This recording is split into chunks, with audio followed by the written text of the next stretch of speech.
নিজের ওপর কনফিডেন্স না থাকলে কি হয়, একটা গল্প বলবো, গল্পটা দিয়ে পুরো ক্লিয়ার হয়ে যাবে এবং অনেকে দেখবেন নিজের সাথে রিলেট করতে পারবে। তো একটা সিট অ্যান্ড ড্র কম্পিটিশন হচ্ছে, ওই বসে আঁকো প্রতিযোগিতা। তো ওই প্রতিযোগিতায় প্রথমেই বলে দেওয়া হয়েছিল অমুক ডেটে প্রতিযোগিতা হবে এবং তোমরা তোমাদের মতো যেমন খুশি আঁকতে পারো। তো দুই বন্ধু নিজেদের মধ্যে প্রিপারেশন নিল। তো একজন বলল ভাই আমি একটা জাহাজ আঁকবো, আর একজন বলল আমি ভাই একটা গ্রামের বাড়ি আঁকবো। তো মাইন্ডসেট দুজনের এটাই করবে, ওটা নিয়েই দুজনে বেশ ৩-৪ দিন ধরে প্র্যাকটিসও করলো পার্টিকুলার ওই কম্পিটিশন ডেটের আগে। এবার যথাসময়ে তারা কম্পিটিশনে পৌঁছালো। এক বন্ধু তো জাহাজ আঁকা শুরু করলো, আর আরেক বন্ধু ওই গ্রামের বাড়ি আঁকা শুরু করলো। কম্পিটিশন শুরু হয়ে গেছে, সবাই শুরু করে ফেলেছে, আরও অনেকে অনেক কিছু আঁকছে। তো যে গ্রামের বাড়িটা আঁকছিল সে আঁকতে আঁকতে পাশের জনকে দেখছে সে স্পাইডারম্যান আঁকছে, আর সেই সময় স্পাইডারম্যানটা মানে খুব ফেমাস। ওর মনে হলো স্পাইডারম্যানটা করাই বুদ্ধিমানের কাজ হয়, কারণ ট্রেন্ডিং টপিক, ওটা বানাতে পারলে একটু চান্স আছে জিতে যাওয়ার। তো তখন ওই গ্রামের বাড়িটা আঁকা বন্ধ করে দিয়ে স্পাইডারম্যান আঁকা শুরু করলো।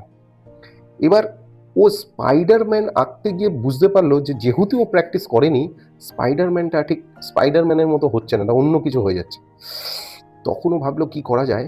ও দেখলো ওর বন্ধু জাহাজ আঁকছে এবং জাহাজটা অনেকটা এঁকে ফেলেছে। ও ভাবলো বন্ধুরই মতো আঁকি, তাহলে খুব ইজি হবে, ওর কাছ থেকে একটু হেল্পও নিয়ে নিতে পারবো। ও তখন বন্ধুর মতো জাহাজ আঁকতে গেল। এবার জাহাজ আঁকতে গিয়ে দেখছে জাহাজটাও টেরা বেঁকা হয়ে যাচ্ছে। পার্টিকুলার বন্ধু যতটা সুন্দর এঁকেছে, ও দেখছে না, এটা হচ্ছে না অতটা সুন্দর। তো পাশাপাশি দুটো রাখলে এমনিতেই আমি হেরে যাব।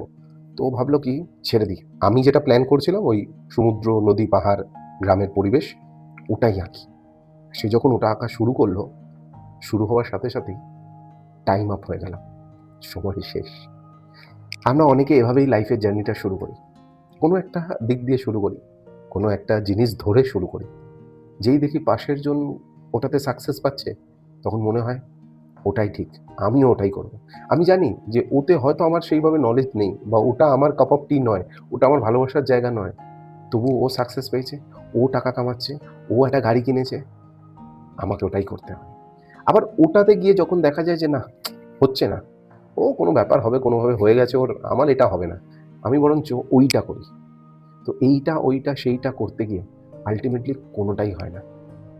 তাই আমি সবার আগে একটা জিনিস বলব, যারা কোনো প্রফেশনে আসতে চাইছেন, যারা নতুন কিছু শুরু করতে চাইছেন, কোনো আইডিয়ার দরকার নেই। সবার আগে একটা জিনিস করুন, নিজেকে ভরসা করতে শিখুন, নিজের প্রতি কনফিডেন্স থাকুন। আর এটা নিজেকে বারবার বলুন যে জীবন আমায় যতবার ফেলবে আমি ততবার উঠে দাঁড়াবো, দেখি কতবার ফেলতে পারে।